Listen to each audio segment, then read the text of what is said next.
Well, this week we're installing Steve's water tank at Strebel Springs. Yes. He finished it.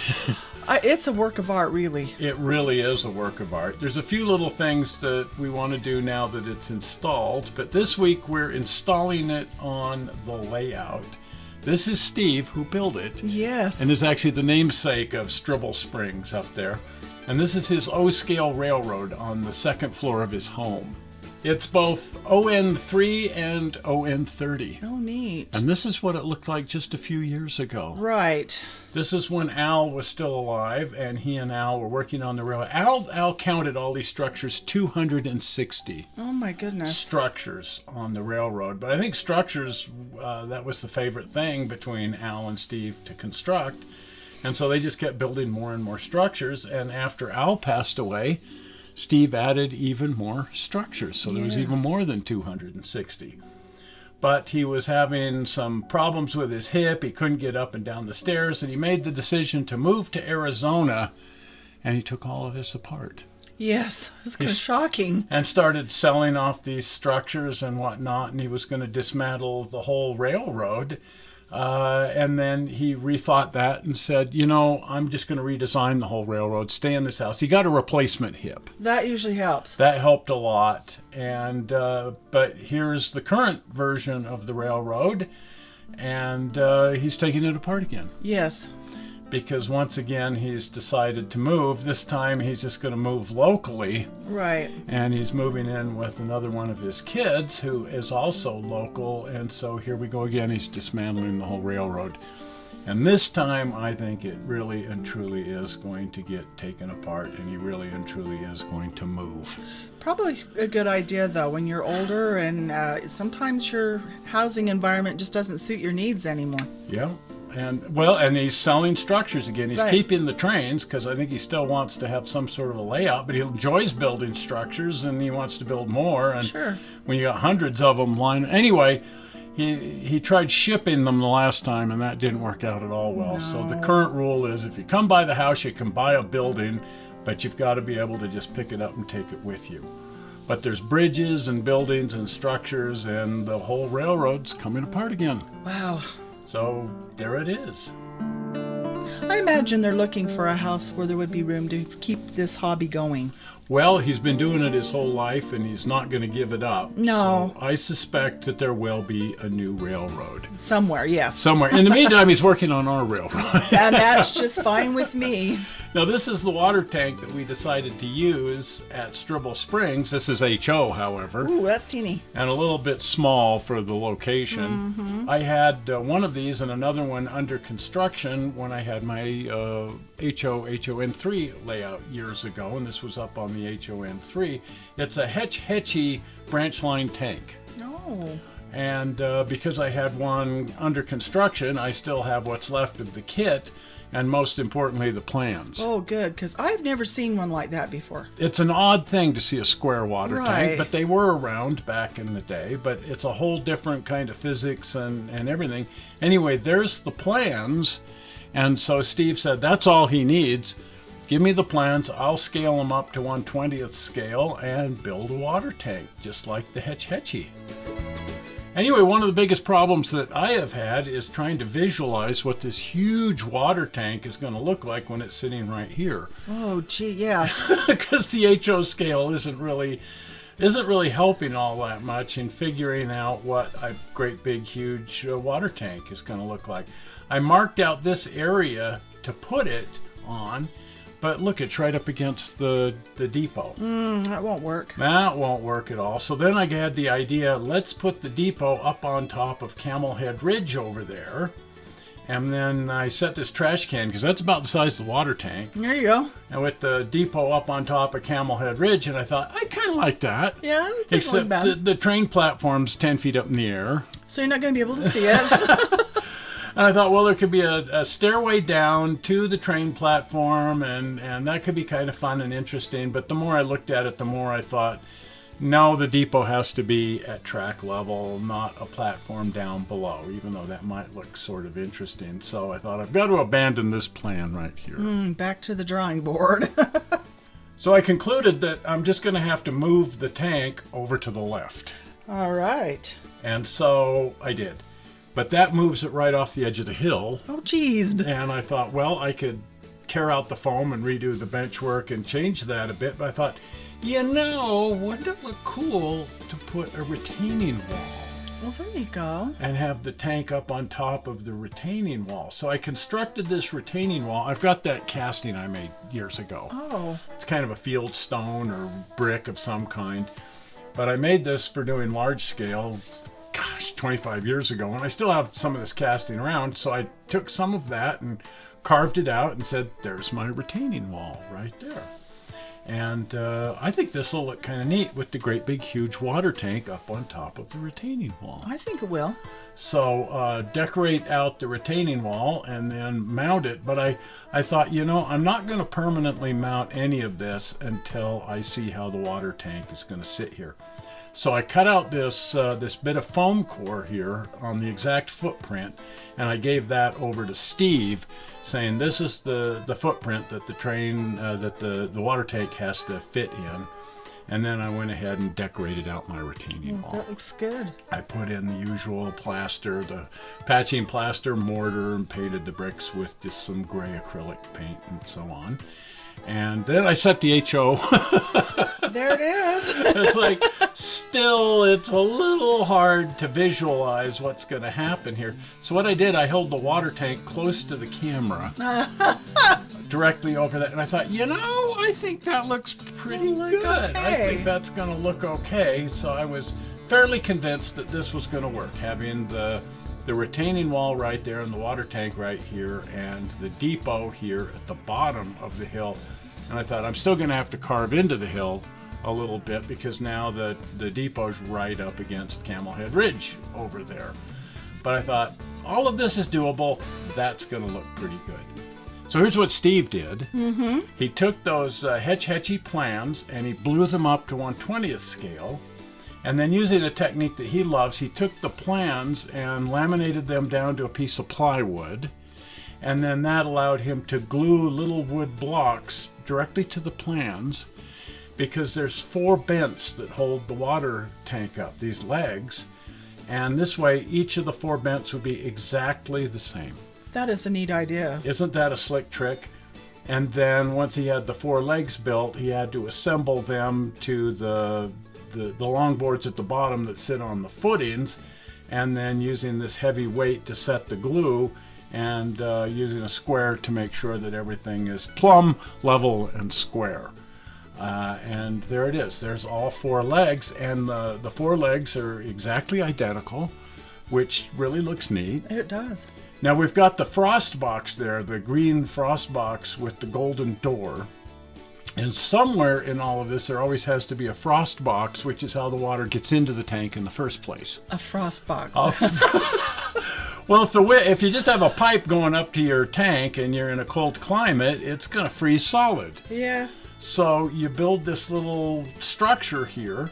And I've seen some where they even had a coal stove in here for really, really bitter cold nights that somebody would have to go out there and feed the coal stove to keep the water tank from freezing. But for the most part, if you can just keep the water lines inside there and have a door and keep it out of the wind, and then there's always a constant flow of water into these things as long as locomotives keep coming by. Well, there you go. Now notice when you look down through the legs, because they're all exactly identical. Isn't that a neat look? That is neat. And this is the only way to build like a trestle or something, is using this technique. And that's what we're going to do when we build the great big trestle in the big canyon. Because it makes sure that everything is exactly the same and everything is square and everything just comes together. Now the water tank. On top of the legs, the big water tank sits up there. And it's a big wooden box. Notice Steve did just a wooden top on it and painted it to look like water. It looks like water. It looks really neat. It looks like it's going to hold water. And then the way these square tanks work, you have these long stay bolts. Because can you imagine the pressure? I can't, yeah. It'll just blow the thing apart. Right. So there's these bolts that run right through the middle of the tank and under the water and everything. And also, wherever there's a bolt, there has to be a nut, bolt, and washer casting. Only instead of using a casting, Steve made all of his own plates and bolts and That's everything. amazing. And then once he had the water tank finished, he was able to go ahead and mount that onto the legs. This is the drain out of the tank, and he worried about how he was going to do that elbow. Yeah. The pipe is easy, but the elbow, it's an eye bolt. An eye bolt? He took an eye bolt and cut it off with a hacksaw, and he just cut 90 degrees out of an eye bolt, and there's the elbow. There it is. And a couple of nut bolts and washers and a little plate to hold the whole thing in place, and some fake welds and a pipe coming out of it, and there's the drain. Oh my goodness. That goes over to the filler for the locomotive. I forget what that thing's called. The big funnel that goes down to the locomotive. So there's the finished tank without the hardware here, the drainage, the whatever that thing is called. And I thought, you know, Steve, if you could loan me the water tank for a couple of hours, come on over to the garage, and let's set this thing in place and figure out how the massing is actually going to look. So he brought it over to the house, and we set it there on top of the retaining wall. Notice I've already moved it over to the left. Exactly. It's not sitting on, because once we got it over there, it was still way too close to the depot. There's the retaining wall right there. Yeah. And it's like, I've got to move the retaining wall right out to the very edge of the bench work. So I pulled the retaining wall out because I hadn't actually glued it in place or anything. Moved it as far to the left as it would go without falling off the bench work, and I thought, there it is. There it is. You know, we've moved the tank 3 times now. But I think this looks pretty good, except notice here that the ladder ends up right in the middle of the stream. Oh, that'd be fun. It's actually a leak from the tank that's draining back into the pond. Yeah, step off into that. But there's a bit of a problem there that the ladder lines up with the stream, and it would be so much better if it lined up with the walkway, which was what it was originally intended to do. And I thought, well, maybe I'll build a little wood bridge there or something. But I went ahead and mounted the footings here. This is a masonite base plate, and it's got all of the footings on it and the electrical connection because there's a light on the tank. Yes. And then I buried all of the cable going over there. This is micro trenching, according to Google. This is how they're putting in Google fibers. Only they're not using foam. Anyway, we know of. I digress. And then I carved a hole here for all of the electrical connections because that piece of walkway is removable. And then that way I can get to all of my electrical connections if I decide to change anything, which is good because I decided people changed, to change things. And then I widened the wooden boardwalk going out to the platform now that there's more space between the depot and the water tank. And I thought, you know, this looks good because I don't want to ruin this view because you can see through the window and see your desk and the lamp and all the stuff that you build in here. And if we put the tank too close, then you can't see any of this stuff. And that's rather self-defeating, isn't it? So I went ahead and I glued the masonite in place and glued the retaining wall to the masonite. I didn't glue it to the foam because actually there's no foam underneath it at this point. It's so far off of the hill that there really wasn't much under it. And I thought, well, I'll come back with scenery and patch that in. Anyway, Steve continued work on the water tank because it does need to have the tube that comes out of there that goes down to the locomotives. And then first thing he did is he put the lights on it. I like those lights. The light, you got the light. I have to give a shout out to an eBayer I bought them from, Locomotive Joe in Colorado. He has some really cool stuff. We're using his lights all over the railroad. And there's one of his lights right there. And then the power for that comes down through the frost box, and I brought the cable up to where the frost box is going to sit. So we would be able to just simply hook up the lights. I actually put it on a plug too. Now Steve had to proceed to build the tube here, the drain tube over to the locomotive. I know there's a name for this thing. Yeah, chime in on the comments and tell us what this the water arm. The real ones are just made out of a thin galvanized metal. I like the look of this one with the bands and everything. It's neat. Yeah, that's the center band there goes up to the counterweights. Now, what Steve did is rather than build it out of a thin tin like the real ones are, he made it out of this, a water pipe. Wow. He had a piece of this lying around, and he said it's the right diameter. So he took this this piece of water pipe. It's a 1-inch copper water pipe, and he said, I'll do that. And he cut a V groove all the way up through here, the whole length of the pipe that he was going to use, and then cut it off to length. And then when he pulled the V groove together and silver soldered it, it formed that taper. And there you can see the joint. That is awesome. Isn't that amazing? Wow. But he's made so many of these. This is probably like the 20th one of these things he's made in different scales. Oh, I see. But I think it's the heaviest one he's ever made. And it was a bit of a challenge because of the sheer weight of the material using a 1-inch water pipe to make it. But it turned out great.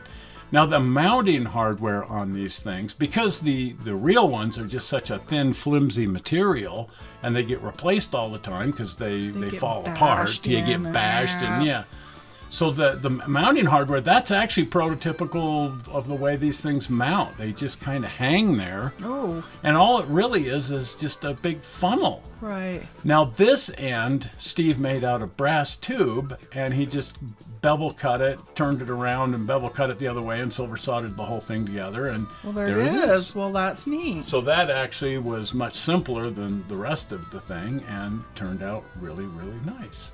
And then at the far end down there, there's a place where there's a hanger so that the locomotive crew can just grab the handle and pull that thing down and line it up with the water filler on the locomotive.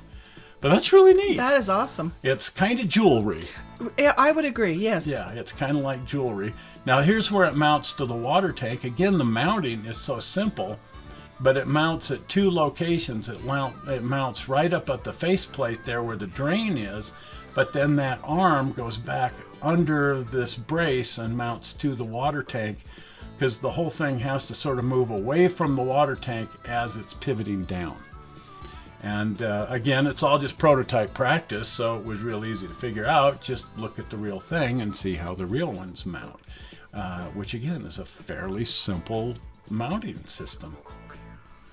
And there it is. Oh, that looks neat. The finished water tank. I can't believe how big it is. It's so huge. It's huge. And I knew it was going to be huge, and I've been concerned about the massing, and it's right up against the depot and all of these things, which is why we keep moving it further and further to the left. But look at all the mounting hardware here now for the tube. It's got these counterweights so that when the crew lowers it down to the locomotive, in order to get it back up, you just sort of let go of it, and the counterweights will pull it right back up in place. And of course, all that's functional. Isn't that neat? That is cool. Steve built pulleys and everything. I'll bet. Now, it doesn't quite want to reach some of the locomotives, and we're going to use a prototype practice here of having a canvas sleeve. Yes. That goes from the tube there down to the locomotive to help guide the water in, because some of the locomotives don't come all the way up to that location. No. And there's the massing. There's how that huge water tank sits next to the depot. And once again, I'm going, it's still too close to the depot. Oh. And I'm looking at it going, if I move it any further to the left, it's going to move right off the benchwork. So I'm just going to have to learn to live with this. The walkway down through here, I think, is really neat. It's cool. And it's a lot wider than it was originally, or at least with the second position of the water tank, now that it's in the third position. But I kept looking at this going, I wish it was even further to the left. So I shoved it over. It's just hanging off in space here. Oh, my gosh. And I thought, I'm going to move the footings that far over because I like that a lot more. Mm-hmm. And that means extending the benchwork. I also tried it way further out. And at this point, I think it's too far out. A little bit, yeah. Yeah, well, it's about to tip off the It is. But I thought, right here, so I ripped out the base plate. I ripped out the retaining wall. I pulled the wiring. I had to redo it. And that's why I was really glad I had that wire connection so that I could easily just extend the wiring. And I thought, there it is. That is actually the way I like Strebel Springs to There look. you go. It's just that the retaining wall is now off in space. Yeah, that's a little precarious. So there it is. I took some extruded styrene foam and I added a little block to the front of the layout, and I created a hill and a little drain there because I want the water tank to be leaking like a sieve. And so There's a place where the water has eroded the dirt away right up against the front of the layout. And I think I'm going to add some of this same brick material to the white area over there, so it isn't just the front of the layout. Right, that's interesting. And then right next to that is the dam that holds back the pond. The little small retaining dam and pond, and there's the drain right there where the tank is leaking. Yeah, that turned out it was kind of a serendipity accident. But well, as I was doing the scenery, it actually started draining water off here. Yeah, there you go, physics. And I thought, oh, there it is, serendipity. Let the water find its own path. But I love the tank now in this position. That's good. And it's got this lovely little dirt patch next to it, so the wood walkway ends, and then there's this lovely little bit of dirt where I can have some leaky stuff coming from the tank and some grass and some swampy material over here. I'm really looking forward to finishing that out. But the key is we can see the depot. There it is. The legs aren't blocking the view of the depot, and yet you can peer through the legs of the water tank and still see the depot. Right. So, score, I'm completely happy with this new layout right here with the tank right here. I also really like the view down through the legs. With it this far back, you can look through the legs and still see the interior with the lights on in there. Looks good. And I love the look of that. This is just, finally I'm happy. Move the water tank 4 times. With a real railroad, you wouldn't want to say, just move the tank over a little bit. Oh my. So I hooked up the light, and boy, I think it looks great. Looks wonderful.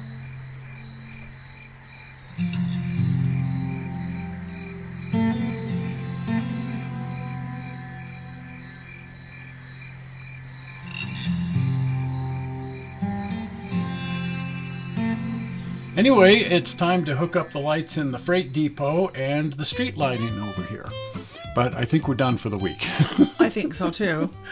I think this is as far as we've gotten this week, and then we're moving on now to the interior in the freight depot and the lighting. Well, if you haven't been over to the channel and you're not a subscriber, here comes your golden opportunity, the blue button. There it is right there. Well, we're not sure how you found this video on the internet. We hope you didn't find it boring. And we will see you here on Tuesday as we look at a collectible of some sort. See ya. Bye-bye. Bye.